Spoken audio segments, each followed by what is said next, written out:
Biblia explicada, un recorrido diario por las Sagradas Escrituras. El capítulo número 24 continúa los eventos del día martes antes de la Pascua de ese año 31 de nuestra era cristiana, donde el Señor Jesús pagó el precio del pecado de toda la humanidad en la cruz del Calvario. Terminó el ministerio público y las enseñanzas dentro del templo, y Jesús se va aparte con los discípulos a la ladera del monte, al monte de los Olivos, y pronuncia un sermón que abarca hasta el capítulo 25, bastante extenso a raíz de una pregunta.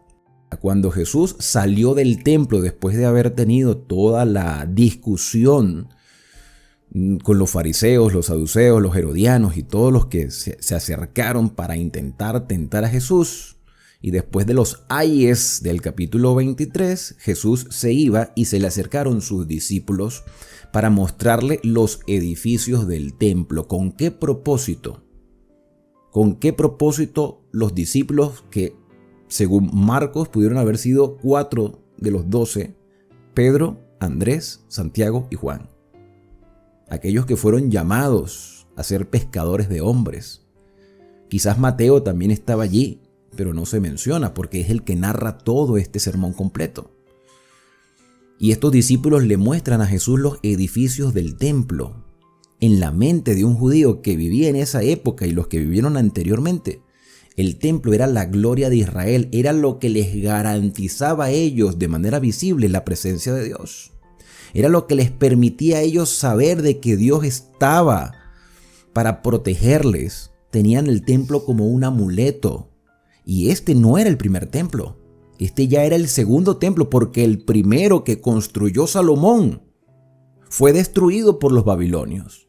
Y aún así no era el primer santuario, porque el primer santuario lo construye Moisés en el desierto, conforme al modelo que el Señor le había mostrado en el monte cuando le dio los 10 mandamientos. Esos 10 mandamientos estarían dentro del arca, una arca de madera con 2 ángeles, con una cubierta de oro llamado el propiciatorio. Y allí se manifestaría la presencia del Señor. Dios habitaría en medio de su pueblo con esos emblemas simbólicos que representaban la obra de Dios en favor de toda la humanidad. El santuario y el templo debieron reflejar el plan de salvación. Todo apuntaba hacia el Mesías. Y ellos consideraban que tener el templo era tener garantizada la protección y los beneficios del Padre Celestial. Pero habían perdido la esencia del significado. Así que los discípulos le dicen: Señor, mira los edificios del templo. ¿Cómo era el templo de Jerusalén en los tiempos de Jesús? Más o menos era algo así. Dicen que era el templo de Herodes, pero en realidad era el templo de Zorobabel, el segundo templo. Solo que Herodes le hizo algunas remodelaciones y los discípulos le mostraron las paredes y los edificios del templo. Jesús le responde: ¿veis todo esto?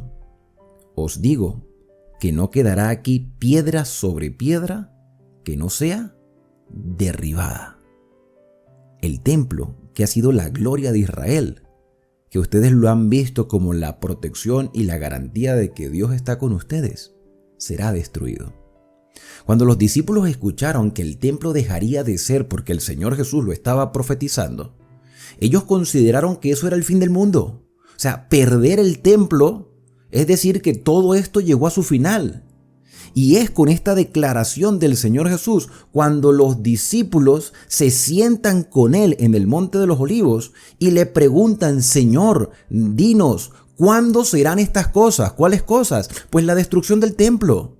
Ya que no quedará aquí piedra sobre piedra que no sea derribada, dinos, ¿cuándo ocurrirá esto? Y además de eso, ¿qué señal habrá de tu venida? Fíjate que ya los discípulos también se habían proyectado de que el Señor tendría un retorno. Pero, ¿de qué retorno están hablando? Es posible que ellos estuvieran pensando en la posesión del reino terrenal. de que ya asumiera el rol como rey de Israel. Si el templo se iba a caer, entonces era fin del mundo. Pero antes de que ocurriera el fin del mundo, Señor, dinos cuándo te vas a entronizar. ¿Qué señales habrá de tu venida y del fin del siglo?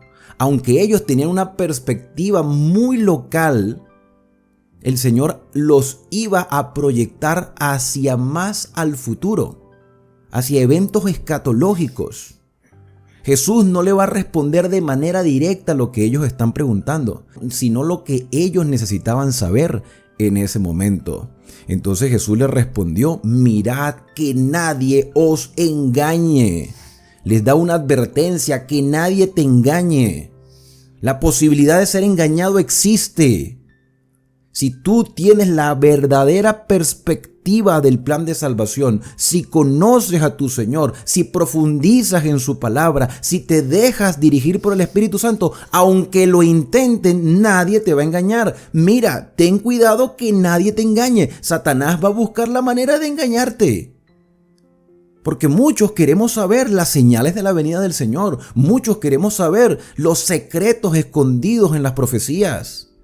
Pero Satanás va a tratar de engañarnos. Por eso, hermanos, en los estudios anteriores, principalmente el libro de Daniel, hablábamos de métodos y principios de interpretación de la Escritura. Jesús nos advierte: mira, que nadie te engañe. Para que nadie nos engañe, tenemos que conocer a profundidad la revelación. El escrito está. Una persona que se deja engañar es por falta de conocimiento.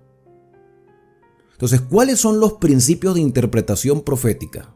Vamos a recordarlos. El primero es que la Biblia es su propio intérprete. La Biblia se va a interpretar a sí misma y eso lo hemos ido corroborando capítulo a capítulo. Lo que uno no entiende al momento, la misma Biblia más adelante te lo explica, como ocurrió con la parábola del sembrador. Entonces el Señor da una historia, una ilustración a través de la siembra, y más adelante dice lo que significa. Así que no hay que interpretar mucho porque la Biblia es su propio intérprete y nos da claves para entender otras cosas. Lo segundo es que una verdad posterior, esto es importantísimo, una verdad posterior, una nueva luz, jamás, a veces hay que ser enfático porque se nos olvida, jamás va a contradecir una verdad anterior. Lo que Dios dijo en el pasado permanece hasta el final. Y la nueva luz confirmará y nos ayudará a fortalecer la verdad anterior. Lo tercero es que los mensajes proféticos se repiten a una escala mayor, se amplía el mensaje. Cuando Dios da una revelación, la vuelve a repetir más ampliada. Y es confirmatoria.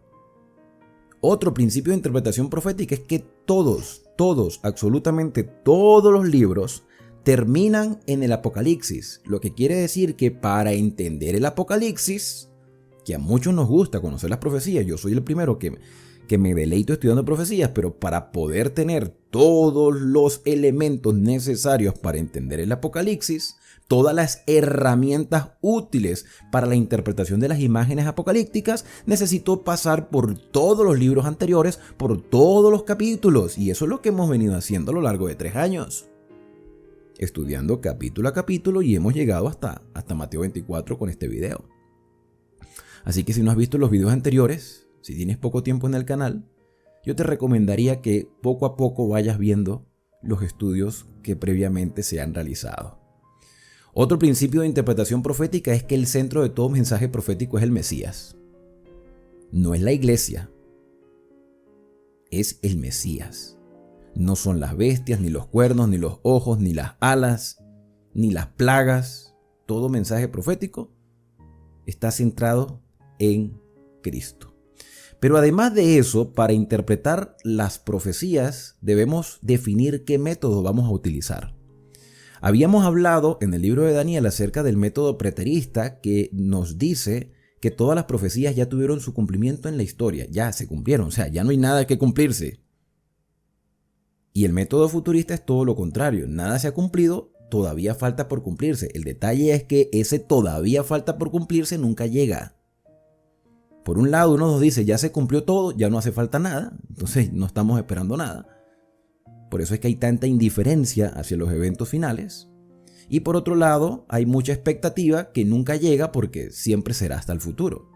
Entonces yo soy más partidario del método historicista. Este método historicista es el que nos enseña que las profecías se van cumpliendo a lo largo de la historia. Algunas se han cumplido en el pasado, otras se están cumpliendo en la actualidad y algunas otras se seguirán cumpliendo en el futuro. Ahora, ¿cómo sabemos que se están cumpliendo? Bueno, porque hay señales y esas señales precisamente las vamos a estudiar en el capítulo que corresponde para el día de hoy. Otro detalle importante es la aplicación del cumplimiento profético. Fíjate que estamos hablando de tres cosas diferentes. Número 1, principios de interpretación. Número 2, método de interpretación. Y número 3, aplicación del cumplimiento profético. Es decir, ¿cómo se cumple la profecía? Hay un cumplimiento típico. Ese cumplimiento típico fue para las personas a quien se les dirigió el mensaje. En este caso, en Mateo 24, a los apóstoles. El Señor Jesús le dice a los apóstoles, mirad que nadie os engañe. Pero también hay un cumplimiento antitípico. Las siguientes generaciones también se les dio el mensaje, mirad que nadie os engañe. Y nosotros que estamos en la última etapa de la historia de este mundo, habrá un cumplimiento escatológico. Es una nueva manifestación en el transcurso de los eventos finales. Hoy el Señor también nos dice, a ti y a mí, mirad que nadie os engañe. Eso es por poner un ejemplo, y ya lo vamos a ver con algo que aparece dentro de Mateo 24 llamado la abominación asoladora, que tuvo un cumplimiento típico en su momento, antitípico en el transcurso de la historia y también tendrá un cumplimiento escatológico antes de la venida de Cristo. Así se aplica la profecía. Tomando en cuenta todos estos detalles, entonces seguimos leyendo que después que Jesús le dijo a sus discípulos, mirad que nadie os engañe, Él les da la siguiente advertencia, vendrán muchos en mi nombre. Esto está pasando, pasó y seguirá pasando antes de su segunda venida. Así que esto tiene un elemento típico porque vinieron muchos diciendo, yo soy el Cristo y a muchos engañaron. Y el día de hoy están haciendo lo mismo. Y en el futuro seguirán haciéndolo. Pero sabemos que no son el Cristo porque ya sabemos cuáles son las pruebas. Los judíos todavía están esperando al Cristo.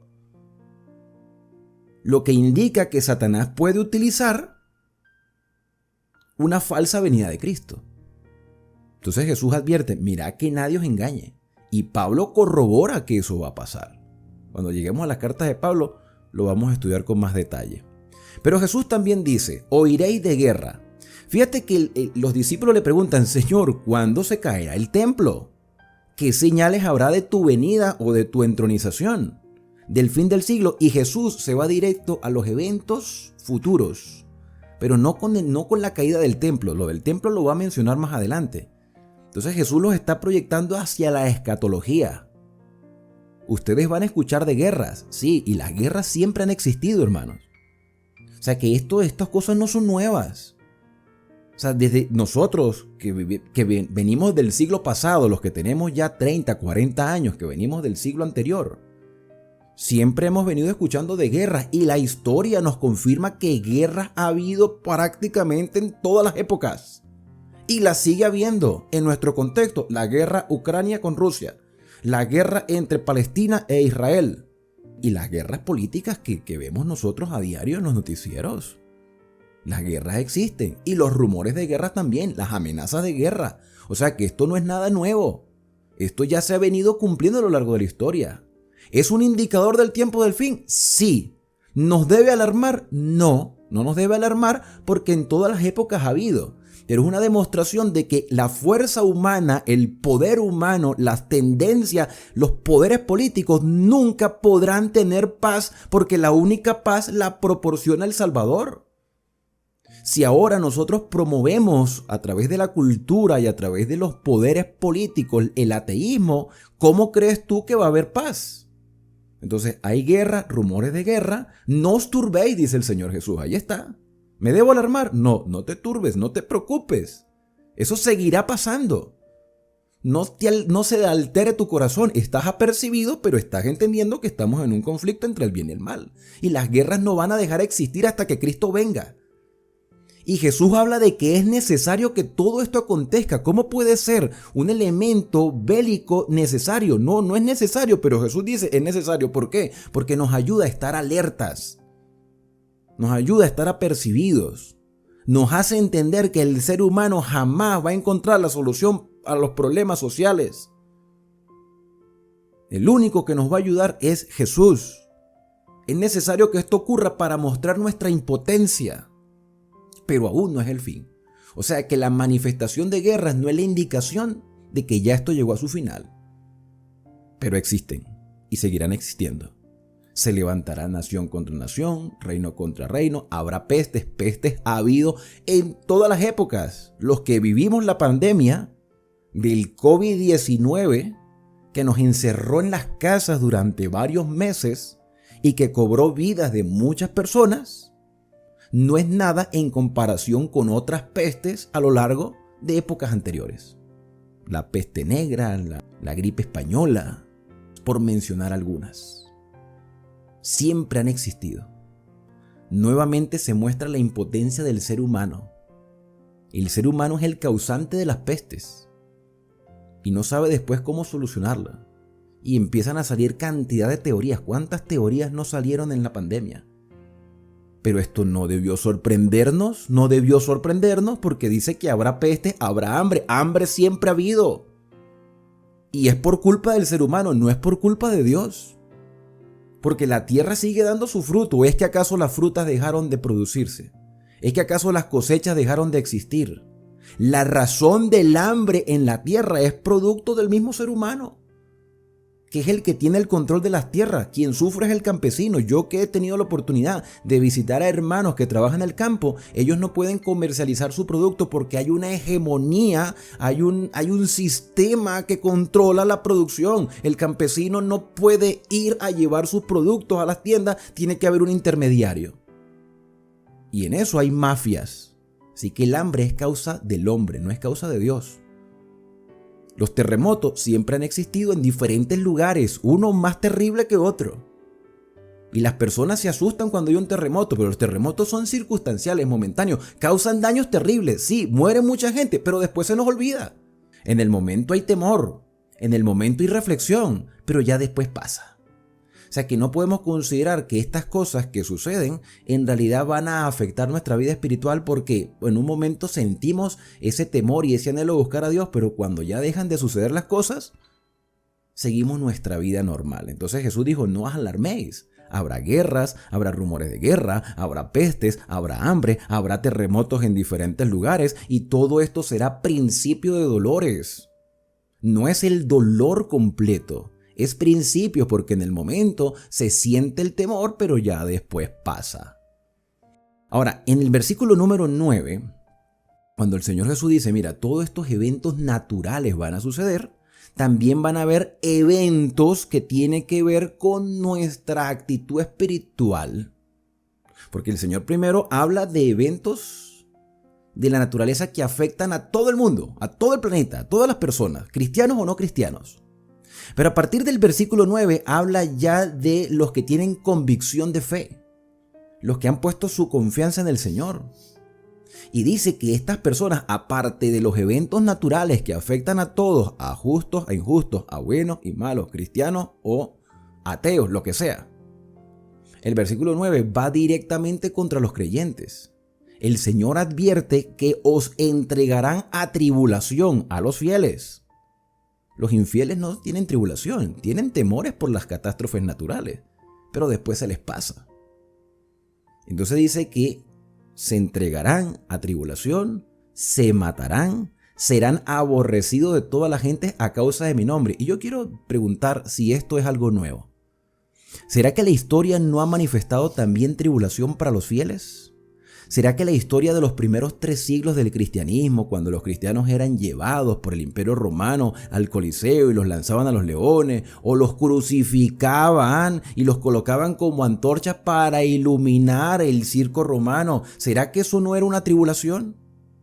¿Será que cuando la iglesia históricamente, porque yo les decía a ustedes que el mejor método es el historicista, cuando la iglesia se mezcló con la política, cuando Constantino se hizo cristiano o aparentó ser cristiano y le da poder político a la iglesia no se vuelve arrogante y empieza a ejercer un poder autoritario en contra de todo el que objetaba cualquier decisión del obispo de Roma?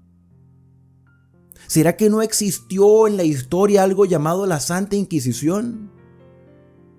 Cuando nosotros estudiamos el libro de Daniel, hablábamos de eventos proféticos donde la iglesia asume un poder político desde el año 538 de nuestra era, con la supremacía papal, porque la iglesia asume un poder político hasta el año 1798, cuando la Revolución Francesa le quita esa autoridad al papado, porque el papa se había vuelto una persona que abusaba de su poder durante 1260 años. ¿Tú crees que eso no fue una época de tribulación? Hay quienes están esperando una tribulación de futuro. Sí, puede haber una tribulación de futuro, pero más que tribulación yo lo vería como un zarandeo. Yo lo vería como una circunstancia adversa, pero esa gran tribulación que duró 1260 años no se puede ocultar. No podemos ver este evento como algo para nosotros que ocurrirá. Ya lo podemos ver como algo que ocurrió. En el caso de los apóstoles, ellos lo veían en el futuro, nosotros ahora lo vemos como un evento histórico. Personas que fueron aborrecidas por causa del nombre del Señor Jesús. Hoy en día quizás no se nos aborrece, quizás se nos ignora. Y quizás somos motivos de burla porque de verdad hay cosas que están sucediendo en las iglesias que uno dice, con razón algunos no quieren creer. Porque se nos ha metido ciertas tendencias dentro de las denominaciones que ahora no somos aborrecidos, ahora somos motivos de burla. Muchos tropezarán a causa de esta situación. Se entregarán unos a otros se aborrecerán. Eso no es nuevo. ¿O eso no es algo que va a ocurrir en el futuro? Eso ya ha venido ocurriendo. Muchos falsos profetas se levantarán y engañarán a muchos. ¿Y tú crees que esto es futuro? No, esto yo puedo decir que hasta es presente. Muchos falsos profetas que dicen que hablan en el nombre del Señor, pero niegan la eficacia de la palabra y de las exigencias de los mandamientos de Dios, los de Dios, los que escribió con su propio dedo, engañando a cantidad de personas. Y cuando sus feligreses les preguntan algo, ignoran la pregunta o tergiversan la enseñanza. Ah, ¿eso es fe futuro? No, eso es pasado, presente y seguirá hasta que Cristo venga. Por eso es que el Señor Jesús decía, mira que nadie os engañe, ni por lo que sucede con la naturaleza, ni por lo que sucede con lo espiritual. Que nadie te engañe. El padre de la mentira es Satanás, pero nosotros estamos aprendiendo de la palabra y podremos diferenciar la verdad del error porque el Espíritu Santo nos guía hacia toda la verdad. Versículo número 12, por haberse multiplicado la maldad, el engaño, la falsedad y todas las cosas y toda la corrupción que se ha venido viendo dentro del mismo cristianismo a lo largo de toda la historia, tanto en la Edad Media como en la edad en la cual nos encontramos, a causa de la maldad y de la desfachatez de algunos que utilizando el nombre de Cristo se han valido para beneficiarse de los demás, el amor de muchos se enfría. Y esto no es que le está hablando a las personas que están fuera del entorno de los creyentes. No es que la maldad que se ve en la calle, no, la maldad que se está viendo dentro del pueblo de Dios. Cuando habla del amor se enfría, es el amor hacia Dios. ¿Por qué tú crees que hay tanto ateísmo? ¿Por qué tú crees que hay tantas personas que ya no tienen el deseo de pisar una congregación? ¿Por qué ya no quieren escuchar una enseñanza bíblica? Pues ha sido a causa de nosotros mismos. Vamos a meternos todos en ese paquete. Hemos dado un mal testimonio y por haberse multiplicado la maldad en nosotros que decíamos o decimos ser siervos del Señor, el amor o el deseo de buscar el verdadero amor que es Dios se enfría. ¿Por qué la gente se desanima? ¿Por qué la gente se aparta de la fe? ¿Por qué la gente a medida que pasa el tiempo, en lugar de confiar más en el Señor, va disminuyendo y la condición postrera de esas personas llega a ser peor que la primera? A causa de nosotros mismos. Por eso el Señor decía, mira, ustedes tienen que evaluarse. Hay que evaluarse, hay que escudriñar dentro de nosotros, hay que limpiarlo de adentro, como le dijo a los fariseos. Hay que limpiarlo de adentro para que lo de afuera también esté limpio. Pero a pesar de todo eso, y no intentando buscar una excusa para justificar las malas decisiones de quienes se apartan de la fe, el Señor dice, pero a pesar de, cuando dice, más el que persevere hasta el fin, este será salvo. A pesar de todo eso, siempre habrá un grupo de fieles que perseverará, que no pondrá su mirada en los seres humanos, y que no se perturbará por los acontecimientos que están a su alrededor, porque ha entendido que está en un conflicto entre el bien y el mal, y mantiene un espíritu de perseverancia, de confianza. Aquí la palabra perseverancia es la misma que se utiliza en Apocalipsis capítulo 14, verso 12. Aquí está la paciencia de los santos. La palabra en griego, tanto para perseverancia como para paciencia, es hupomoné. Y hupomoné significa aguantar, resistir, soportar. El que soporte, el que resiste, el que aguante hasta el fin, este se salvará. ¿Quiere decir que alguien que se apartó de la fe ya está perdido? No, mientras haya vida y esperanza. La idea es que retorne, que vuelva y que empiece a perseverar antes de que sea demasiado tarde. Aquí hasta el fin claramente indica hasta que Cristo retorne, pero también puede ser hasta nuestro fin. Porque nosotros también tenemos un fin, y ese fin es la muerte, solo que la muerte en Cristo es esperanza. Porque los muertos en Cristo resucitarán primero. Versículo número 14, y será predicado este evangelio del reino para testimonio a todas las naciones, y entonces vendrá el fin. ¿Cuál es la verdadera señal de que Cristo viene y que el fin se está acercando? No son los terremotos, no son las pestes, no son el hambre, no son las persecuciones, ni las turbaciones, ni las malas manifestaciones de adoración que estamos viendo a nuestro alrededor. No, esa no es la señal principal. La señal principal es que este evangelio será predicado. El verdadero evangelio será predicado. Los fieles que han perseverado hasta el fin predicarán con su estilo de vida, más que con palabras, con sus acciones, para testimonio a todo el mundo de que vale la pena seguir este camino, y entonces vendrá el fin. Y yo estoy convencido de que esta profecía se está cumpliendo delante de nuestros ojos. Porque el evangelio no solamente se ha venido predicando en el pasado, sino que ahora, con todas las herramientas que el Señor nos ha permitido tener, este mensaje está llegando a lugares recónditos. Lo único que pone la traba es la misma persona. Pero el mensaje se está llevando por radio, por televisión, por internet, a través de teléfonos celulares. Se está testificando de la veracidad de este mensaje. Y esa es la indicación de que estamos más cerca del fin de lo que nosotros esperábamos. Pudiéramos decir que la primera parte del sermón del Señor Jesús termina aquí. Y ahora el Señor Jesús va a pasar a responder la pregunta inicial de los apóstoles. Una vez que Él da una vislumbre general de los eventos que están por venir, Él ahora se vuelve a concentrar en el santuario. Porque los discípulos le preguntaron, Señor, ¿qué señales habrá? ¿Cuándo ocurrirán estas cosas? ¿Cuándo se nos va a caer el templo? Y Jesús dice ahora, a partir del versículo 15, volviendo a la pregunta inicial, dice, cuando veáis en el lugar santo, en el templo tenía 3 secciones o lugares. Estaba el atrio exterior, el lugar santo y el lugar santísimo. Entonces Jesús dice, cuando ustedes vean en el lugar santo, evidentemente señalando al templo, cuando ustedes vean en el lugar santo la abominación asoladora o desoladora, de la cual habló ¿quién? ¿Quién habló acerca de este tema? Daniel. Y a Daniel ya lo hemos estudiado. Daniel tiene 12 capítulos y capítulo a capítulo, versículo a versículo analizamos, y cuando llegamos a la abominación asoladora dijimos algo de que en la historia había ocurrido y seguirá ocurriendo hasta que Cristo venga.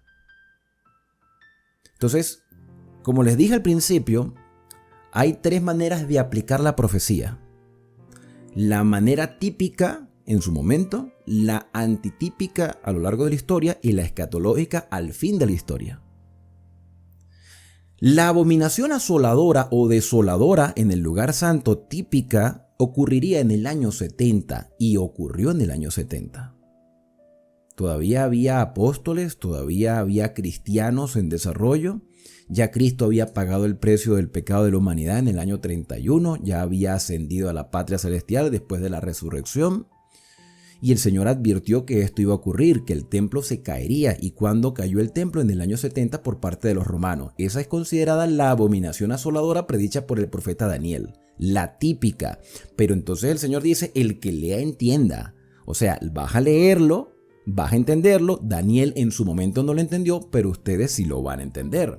Entonces los que estén en Judea, mira que estamos a la parte típica, la caída del templo. Cuando ustedes vean a Jerusalén sitiada, cuando ustedes estén allí en Judea y ustedes estén viendo que esto está ocurriendo, lo que tienen que hacer es huir. Dejen las cosas que están haciendo, dejen las posesiones a un lado, huyan. El que esté en la azotea no descienda para tomar algo en su casa. El que esté en el campo no vuelva atrás para tomar su capa. ¡Ay! Una exclamación de dolor. Ay de las mujeres que estén embarazadas, porque es complicado. Es complicado que una huida les toque a estas damas con esa condición. No es fácil, pueden hasta perder el muchacho. Entonces, ay, tengan cuidado. Percátense ahora, ya no se interesen tanto en tener tantos hijos, porque es que la idea de los judíos, ¿sabe la razón por la cual los israelitas y los judíos anhelaban tanto tener prole, tener descendencia? Porque estaban esperando al Mesías, pero el Mesías ya había llegado. Por eso yo soy partidario en este tiempo. Yo sé que a algunos no les parece bien esta manera de interpretarlo, pero yo soy partidario que en esta época deberíamos evitar tener hijos. Y si tenemos uno, como para mantener la genealogía hasta que Cristo venga. Porque queremos pues tener ahí un niño, pero como está el mundo, hermano, como está la sociedad, donde ya ni siquiera los hombres saben si son hombres o son, no saben qué son. Donde está prohibido en algunas escuelas enseñar que el niño es varón, sino que él mismo tiene que definir qué es lo que siente que es. Y eso es lo que tú quieres para tu hijo. Entonces, claro, la circunstancia social de una invasión romana era complicado para un embarazo, pero la condición moral de la sociedad de hoy es complicado para las personas que quieren ser padres. Y los que ya tenemos hijos tenemos que luchar con esa realidad. Porque cuando éramos jóvenes no lo pensamos y ya los tenemos, ya los criamos, ya los educamos, pero la sociedad no los quiere reeducar a su manera. Y yo diría como Jesús hoy, o como lo dijo en el pasado, lo diría hoy. Hay de las que estén embarazadas en estos tiempos, o de las que críen en esos días. Oren, pídanle al Señor para que vuestra huida, para que ese momento catastrófico, que en su momento fue la caída o la destrucción de Jerusalén, y que para nuestro tiempo sería ya los eventos finales antes de la venida de Cristo, cuando haya unas leyes que vayan en contra de nuestros principios básicos. Entonces oremos para que nuestra huida no sea en invierno, porque es complicado. Es complicado salir con lluvia. Es peligroso. Es inadecuado. Va uno más a paso lento y más cuando tiene niños. Y por supuesto que vuestra huida no sea en día de reposo. Porque en día de reposo te van a agarrar ¿cómo? Descansando, adorando. Te van a agarrar allí concentrado en la adoración. Entonces estás corriendo peligro. Pídele al Señor que esa huida no sea ni en una condición de embarazo, ni en una condición climática inadecuada, o que sea en un Shabbat donde estés allí tú inactivo y te tomen de sorpresa. Versículo número 24. habrá entonces una gran tribulación. Ya mencioné la gran tribulación como un evento histórico. Aquí se vuelve a repetir, pero yo acabé de decir en el versículo 15 que el Señor vuelve a retomar la historia desde el principio. Y comienza desde el principio. Los versículos del 1 hasta el 14 es un bosquejo general de los eventos del fin. A partir del versículo 15, el Señor retoma a la pregunta inicial, hablando del templo, habla de la caída de Jerusalén y la condición donde la condición que puede tomar de sorpresa a algunas personas. Y dice, mira, habrá entonces, después de estos eventos, habrá una gran tribulación que yo soy partidario de que esta gran tribulación es la que ocurrió en la Edad Media, con la persecución de principalmente los reformadores, porque el papado se había corrompido terriblemente. Ahora, ¿que habrá en el futuro una circunstancia adversa? Sí, y que tiene que ver más con la lucha entre las exigencias de Dios y los poderes humanos. Pero eso lo vamos a estudiar más adelante. Tranquilo que vamos a tener tiempo para estudiar todos esos detalles. Lo cierto es que aquí dice, mira, no habrá entonces una gran tribulación cual nunca ha habido desde el principio del mundo hasta ahora, ni la habrá. ¿Y a ti te parece poco 1260 años de una supremacía papal donde había que hacer todo lo que le pidiera, lo que enseñara la iglesia y no podía ser objetado? Y cuando los mismos sacerdotes católicos exponían la Biblia diciendo de que había atrocidades dentro del papado, como la venta de indulgencias y muchas otras cosas más que no vale la pena mencionarlas en este momento porque ya las mencionamos en el libro de Daniel. ¿Tú crees que eso no fue una suficiente tribulación para esas personas que tenían que estar escondidos en sus casas y que los valdenses tenían que esconder porciones de la escritura porque si los veían con la Biblia los mataban y los despeñaban y los quemaban en las hogueras, como mataron a Juan Hus o a Jerónimo, o como agarraron al propio Wycliffe después de muertos, exhumar su cadáver para después quemarlo? El odio que tenían a los reformadores porque les enseñaban al pueblo a leer la Biblia, porque traducían en la Biblia al idioma del pueblo. Entonces, eso fue un momento histórico. Tú no has escuchado, y yo les motivo a que ustedes investiguen un poquito la historia. Ustedes no han escuchado la matanza de San Bartolomé, donde mataron a más de 3000 hugonotes en una noche. Por ser estudiosos de la Biblia y por defender la fe de un cristianismo fundamentado en la Escritura, más que en las tradiciones que había adquirido el papado adoptados de Roma. Eso ya tuvo su cumplimiento histórico. Si aquellos días no fueran acortados, nadie será salvo. Tú sabes que esto se ha interpretado mucho como que los días se han hecho cortos. No, los días no se han hecho cortos, los días siguen teniendo 24 horas. Ahora que tenemos un día tan agitado, tan lleno de actividades, donde queremos respuestas rápidas que sentimos que el día se nos va rápido. El día sigue teniendo 24 horas. La hora sigue teniendo 60 minutos. Eso no ha cambiado. ¿Qué es lo que se ha cortado? Nuestra vida. Nuestra vida se ha cortado. Nosotros ya no vivimos.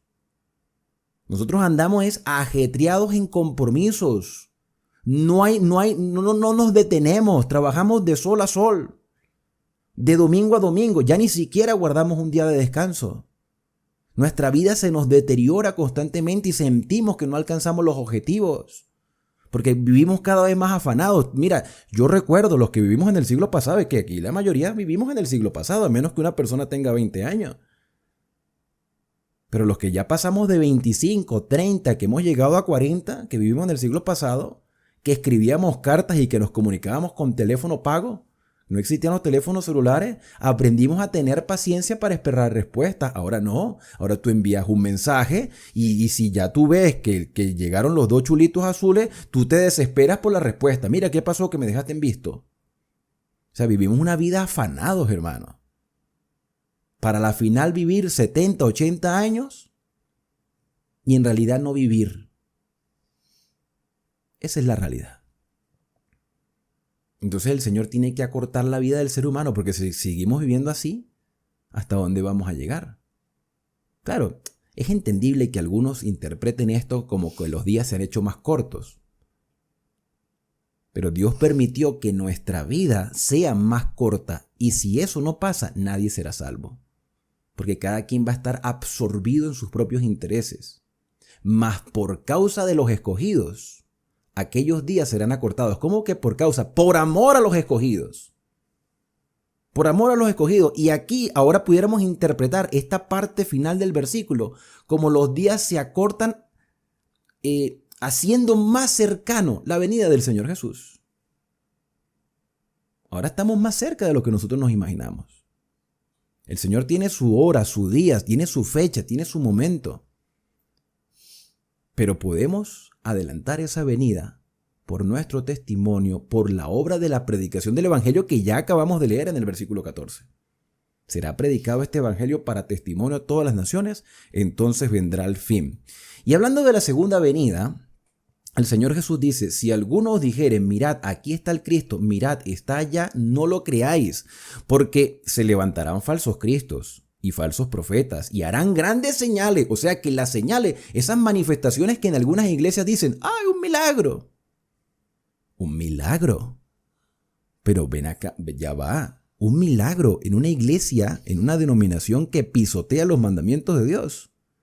¿Qué dijo el Señor Jesús? Mirad que nadie os engañe. Se levantarán falsos profetas. Por eso esos profetas hay que evaluarlos. Harán prodigios. Nosotros no podemos dejarnos llevar por el sensacionalismo, hermanos. Por lo emocional, por el sentimiento. El sentimiento es engañoso. Yo respeto mucho las denominaciones cristianas, pero lo que está mal está mal. Yo veo es un desorden, un alboroto, una gritería. ¿Tú crees? Yo quiero que tú seas sincero. ¿Tú crees que ahí está la presencia del Señor? ¿Tú crees que ahí está el Espíritu Santo? ¿Tú te imaginas al Señor Jesús en un alboroto como eso? Prodigios y grandes señales, de tal manera que engañarán si fuera posible a los escogidos. Vaya usted si eso no es peligroso. Mateo 24:24, como para subrayarlo con letras doradas allí. Nos va a tocar que evaluarnos, hermano. Nos va a tocar que evaluarnos. A algunos les va a costar más que a otros. Algunos se van a sentir ofendidos, pero es la realidad. No lo estoy diciendo yo, lo dijo Jesús. Ya os lo he dicho antes. Mirad que nadie os engañe. Y vuelve y dice, y si así os dijeren, mirad, está en el desierto, hablando de la venida de un falso Cristo. Está en el desierto, no salgáis, no los busquen. Está en los aposentos, no lo crean. No se dejen llevar por la emoción. Déjense llevar por la razón. El Espíritu Santo trabaja aquí. Nosotros actuamos más con esto. No, esto es... el corazón lo que hace es bombear sangre. Estamos hablando de los sentimientos. Nosotros tenemos que dejarnos llevar por la razón. Por la fe, pero una fe razonable. Porque como el relámpago que sale del oriente y se muestra hasta el occidente, así será la venida del Hijo del Hombre. O sea, el Jesús estará en el cielo y lo va a ver todo el mundo. ¿Cómo lo va a ver una persona que está en España y una persona que está en China o en Japón o en América al mismo tiempo? Yo no sé, Él es Dios, Él sabrá cómo lo hará. Yo no le voy a poner a buscar la vuelta al asunto. Él es Dios, o sea, yo quiero preguntar qué es imposible para Dios. Si yo voy a empezar a buscarle la lógica humana a que Jesús aparece en el cielo en España, que es de día, y en América, que es de noche, ¿cómo le voy a buscar yo la vuelta al asunto? No, humanamente es imposible. Y es allí donde se muestra la impotencia del ser humano ante la grandeza de un Dios todopoderoso. Si Jesús dijo que lo van a ver desde el oriente hasta el occidente, lo van a ver desde el oriente hasta el occidente. Si yo le empiezo a buscar la lógica humana, voy a decir, esto es una mentira. Porque donde quiera que esté el cuerpo muerto, y esto es interesante, me gusta mucho cómo Jesús utiliza esta frase, porque utiliza una frase coloquial. Donde esté el cuerpo muerto, allí se juntarán las águilas. Es una expresión un poco grotesca, quizás si tú lo ves de esa manera, un cuerpo muerto lleno de buitres alrededor. Pero es precisamente la ilustración que Jesús muestra para decir que donde esté la verdad, allí estarán los que están dispuestos a obedecer. ¿Cómo sabemos que en un lugar se está predicando la verdad? Porque hay un escrito está. Cuando tú ves estos animales de rapiña dando vueltas, tú automáticamente piensas o hay un basurero o hay un cadáver. un animal muerto, porque esos animales son señales. Entonces, las señales, que es la predicación del evangelio y la evaluación a los falsos profetas y la presentación de una verdad que está fundamentada en la escritura, son la demostración de que allí el Señor está obrando en su pueblo. Dice el versículo 29, de inmediatamente después de la tribulación de aquellos días, que yo soy partidario, porque aquí aparece por tercera vez la palabra tribulación, soy partidario de esto. Ponle cuidado, hermano, voy a mostrarte una imagen. Esta profecía que ustedes están viendo en pantalla es la profecía más larga de tiempo. Es la profecía de las 2300 tardes y mañanas de Daniel 8:14. Esto no me lo estoy inventando yo, esto ya lo estudiamos en Daniel 8. La profecía de las 2300 tardes y mañanas, que comienza en el año 457 con la orden para la restauración de Jerusalén.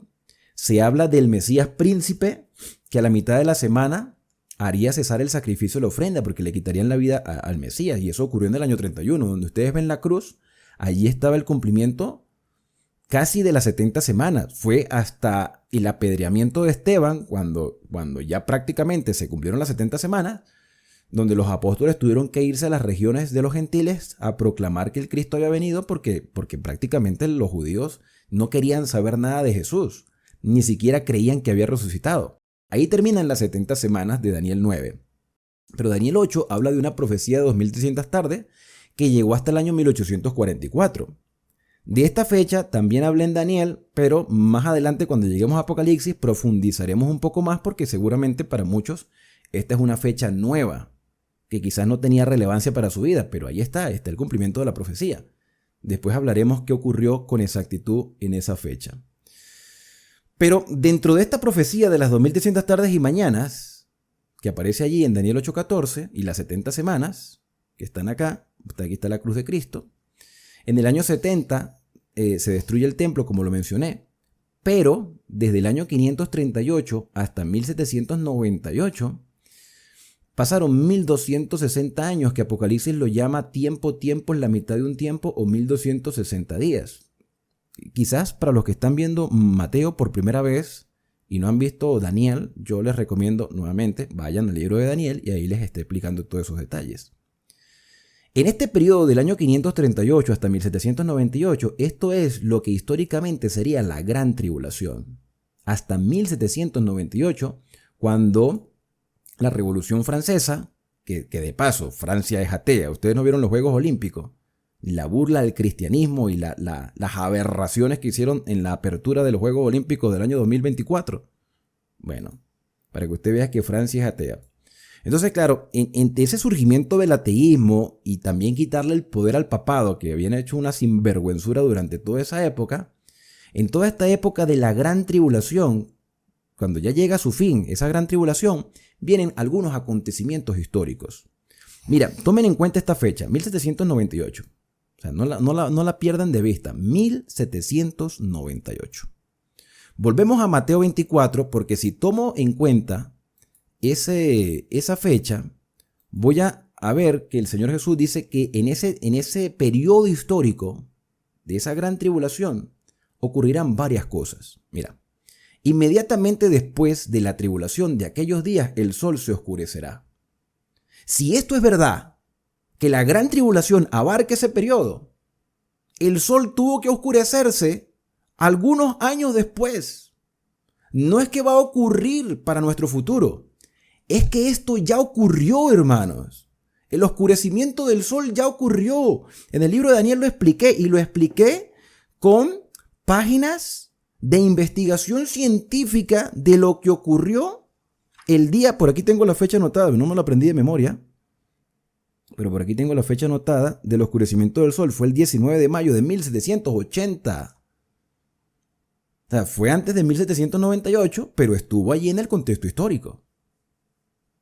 La tribulación, que duró hasta 1700 y pico, hasta que el papado pierde el poder en 1798, fue testigo las personas que pasaron por esa tribulación, que tuvieron que huir. Mira, en el año 1620, esa fecha sí me recuerdo bien. En el año 1620, unos protestantes se montaron en un barco en Europa, obstinados, cansados de las persecuciones del papado y de los reyes católicos. que tuvieron que montarse en un barco llamado el Mayflower y salir de Europa a tierras americanas y llegaron a los Estados Unidos. No bajaron a Sudamérica porque en Sudamérica ya habían llegado los colonos españoles y eran católicos. La idea era huir del catolicismo que los estaba persiguiendo, que los estaba torturando. Por eso es que en los Estados Unidos son más protestantes. Le llaman la tierra de la libertad porque podían adorar a Dios sin un rey y sin un papa que los estuviera hostigando. Y ellos fueron testigos en 1780, 19 de mayo 1780, del día oscuro. Algunos han querido objetar esto, pero la ciencia, mira, no sabe explicar realmente lo que ocurrió ese día. Simplemente el sol se apagó en Estados Unidos. Y era donde había mayor cantidad de protestantes. La luna no dará su resplandor y ese mismo día también la luna se enrojeció, aunque hoy en día ha habido muchas lunas, superlunas de color rojizo, lo que nos indica que ya estos eventos se han venido cumpliendo. No deben perturbarnos, no deben asustarnos, pero nos es una indicación de que la naturaleza nos está diciendo ya esto está llegando a su final. También dice aquí que las estrellas caerían del cielo. Esto ocurrió con un despertar religioso en el año 1833. Por aquí tengo la fecha exacta de 1833. Esto fue el 13 de noviembre, también en los Estados Unidos. Una lluvia de estrellas que en plena noche se podía leer un periódico donde no había luz eléctrica. Y las potencias del cielo serán conmovidas. Así que si estás esperando que esto ocurra, déjame decirte que esto ya ocurrió. Y como esto ya ocurrió, lo único que hace falta es que venga Jesucristo. Pero según el mismo Jesús, para que Él venga, para que Él retorne, el evangelio tiene que ser predicado a todo el mundo. Y eso ya se está efectuando. Por supuesto que habrá oposición quienes levanten los mandamientos de Dios como estandarte de las exigencias divinas. Pero Jesús se concentra en ese momento cuando dice: aparecerá la señal del Hijo del Hombre y entonces se lamentarán todas las tribus de la tierra y verán al Hijo del Hombre viniendo sobre las nubes de los cielos con poder y gran gloria, y enviará a sus ángeles con gran voz de trompeta y juntará a sus escogidos de los cuatro vientos, del norte, del sur, del este y del oeste, desde un extremo del cielo hasta el otro. De la higuera, ¿se acuerdan de la higuera? De la higuera aprendan la parábola. Cuando ya su rama está tierna y brotan las hojas, sabéis que el verano está cerca. Así como las plantas nos indican los tiempos, así las señales nos indicarán la cercanía de la venida del Señor. Así también vosotros, cuando veáis todas estas cosas, conoced que está cerca las puertas. Os digo que no pasará esta generación hasta que todo esto acontezca. Le está hablando a Pedro, a Santiago, a Juan, a Andrés, de que ellos serían testigos de eso. Bueno, ellos podían ser testigos de la abominación asoladora del año 70.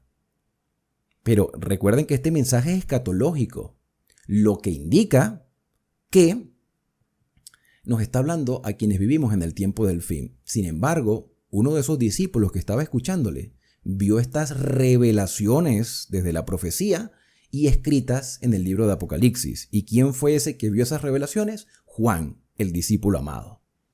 O sea que Juan vio en visión la venida de Cristo y lo dejó plasmado para que nosotros podamos entender las señales. El cielo y la tierra pasarán, pero estas palabras no pasarán. Ahora, el versículo 36 es un versículo muy conocido porque Jesús dice: el día y la hora nadie lo sabe. Este es el texto que algunos utilizan para decir que es imposible determinar la venida de Cristo. Yo quiero preguntarte, ¿tú crees que es imposible determinar la venida de Cristo con tantas señales, con tantas revelaciones? Pero ¿por qué entonces Jesús dijo esto? El día y la hora nadie lo sabe.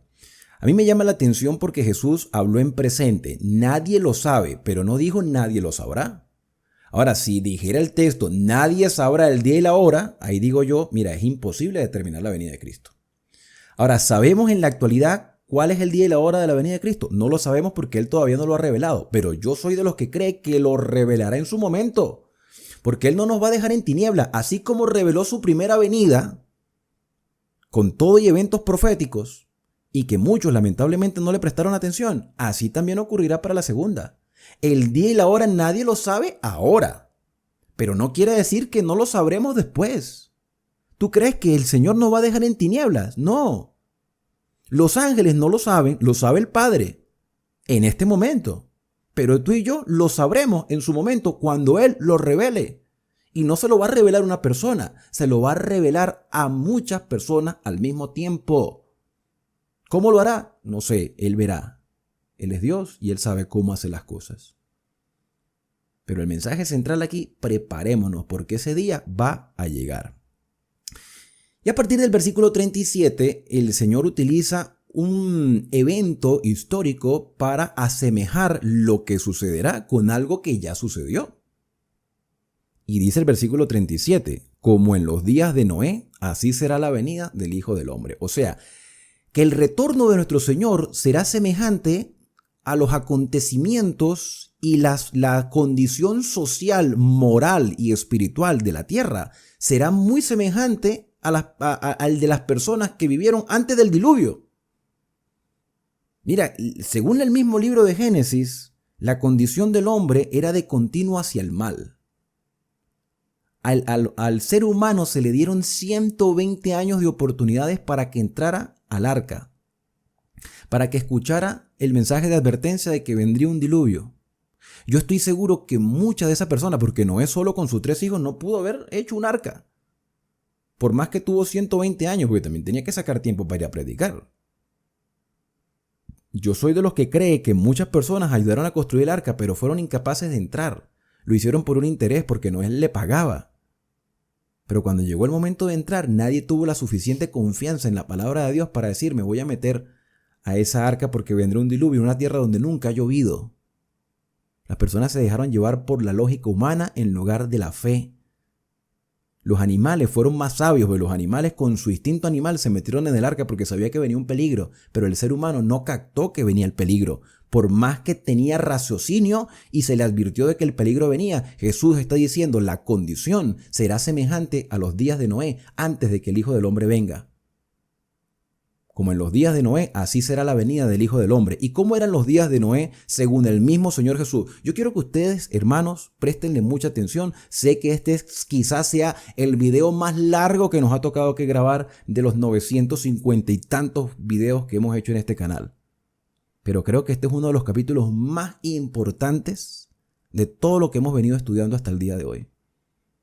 Préstele mucha atención cómo el Señor describe cómo eran los días de Noé.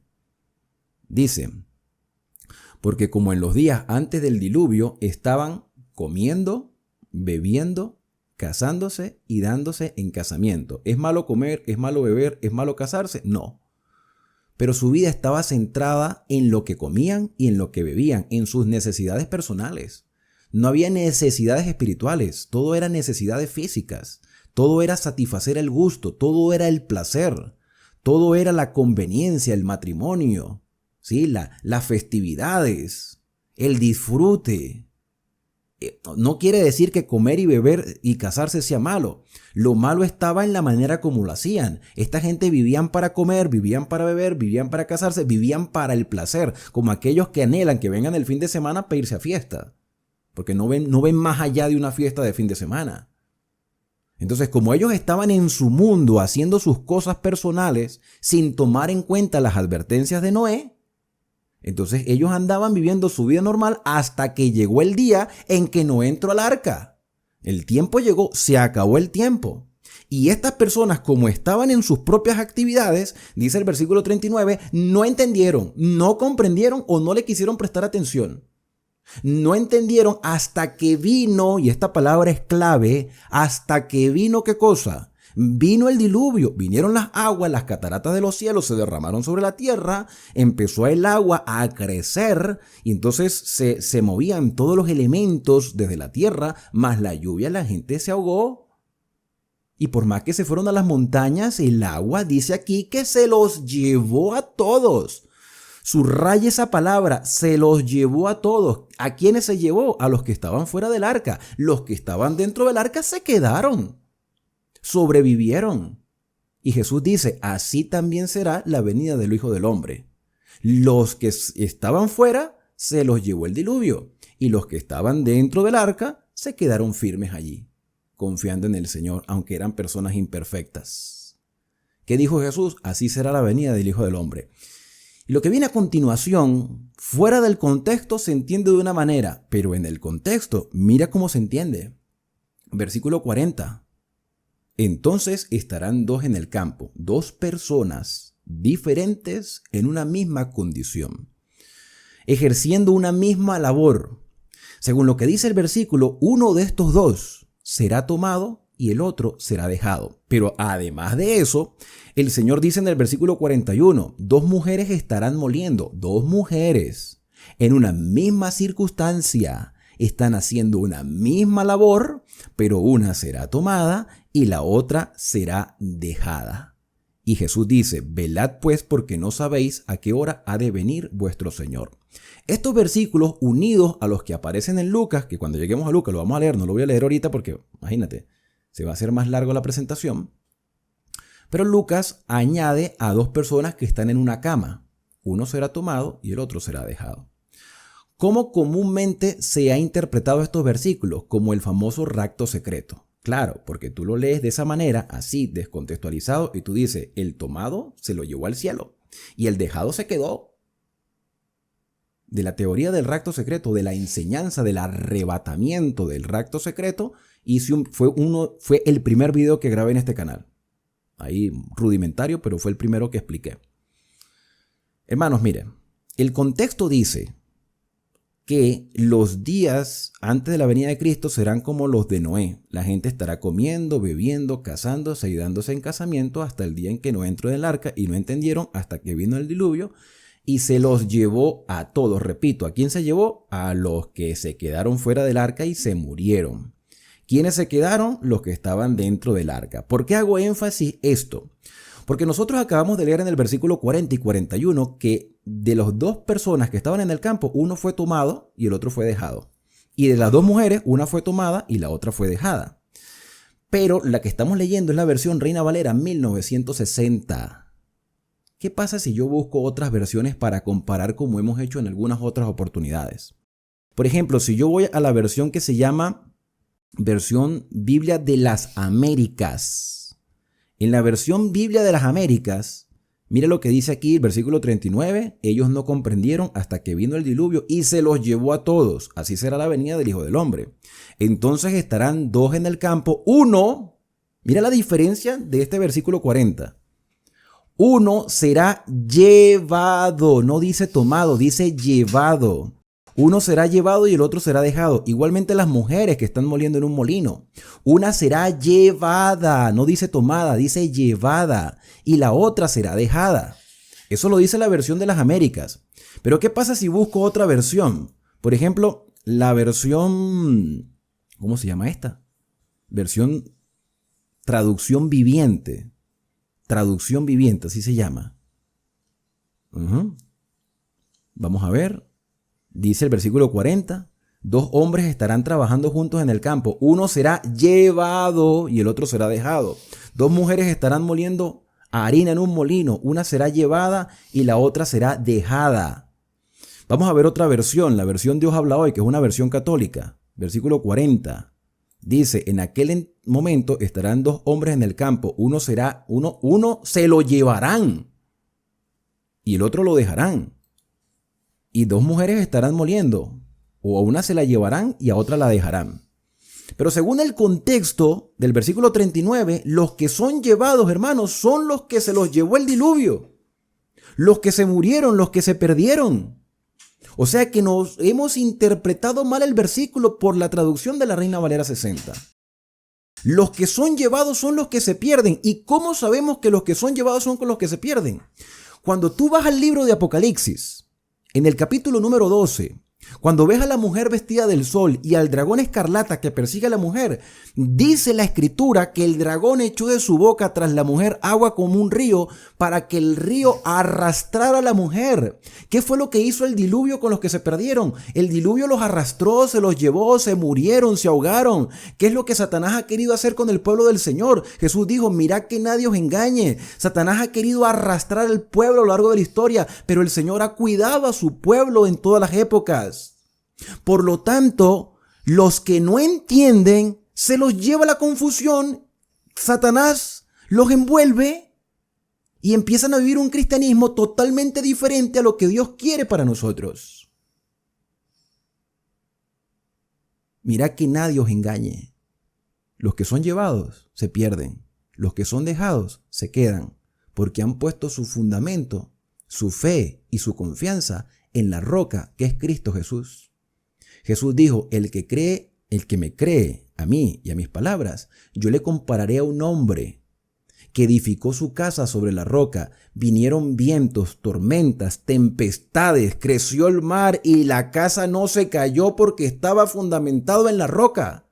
Los que son dejados se quedaron firmes y los que son llevados por cualquier viento de doctrina, lamentablemente se perderán, pero Jesús dijo, mirad que nadie os engañe. Esa es la realidad. Ahora, ¿qué representan los dos hombres en el campo? Pues dos hombres que pueden estar en la labor misionera. Uno será llevado, arrastrado por la confusión, y otro estará firme esperando la segunda venida de Cristo, confiando en su Señor. ¿Qué representa la mujer? Pues puede representar, algunos dicen la iglesia, el pueblo de Dios. Dos mujeres activas, pero la esencia es la misma. Una será arrastrada, llevada, confundida, y la otra estará firme. ¿Cuál de las dos posiciones crees tú que es la más correcta según el contexto? No olvides dejar tus comentarios. Volvamos a la Reina Valera 60, que es la versión más popular, que es la que muchas personas tienen. Y bueno, he venido utilizándola porque antes utilizaba otra y parece que no, algunas personas no lo tenían y se confundían.